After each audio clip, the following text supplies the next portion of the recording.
Hey church, we're in a series out of the book of Romans. It's called Connection, and I hope that it's connecting with you. This week we're going to be in Romans chapter 14, verses 13 to 19. Last week I did a sermon entitled, Why Shouldn't I Eat the Ribeye? Now I'm not trying to get you out to the Texas Roadhouse or to the Outback, but you certainly have freedom to have a steak if you want to.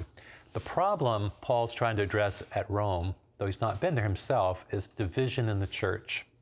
We see a huge division in our country. And Paul has an aim. His aim is to bring unity out of diversity.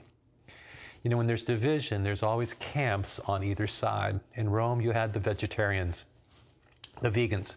Most likely, the vegetarians came out of a Jewish background.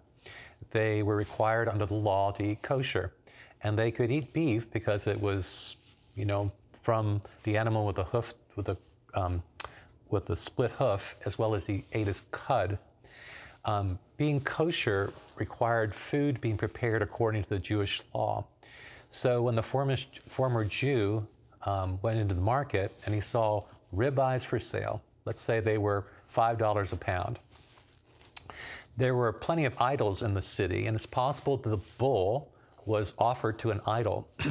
They knew in their conscience they shouldn't eat any meat offered to an idol, so they themselves chose not to eat the meat. They became vegetarians for conscience sake. So today we say many vegans don't eat anything with a face or a mother out of conscience sake.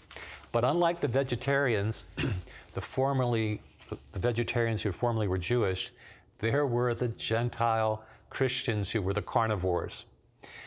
Now, they worshiped the idols, and they had turned now to the living God and to Jesus Christ. They realized these false gods didn't exist, and God had given them deliverance from their past and freedom in their presence.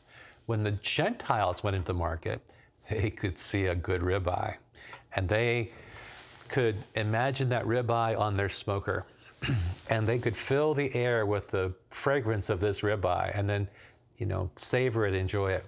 And they said, why should I not eat the ribeye? That was last week.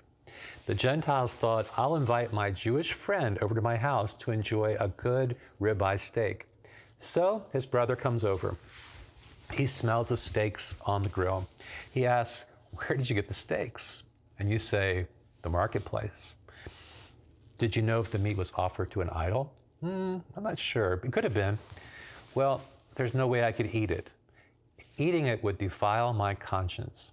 So the question I'm trying to get at this week is, why should I eat the ribeye, or why should I not eat the ribeye? And the answer has to do with our freedom, our conscience, and our love.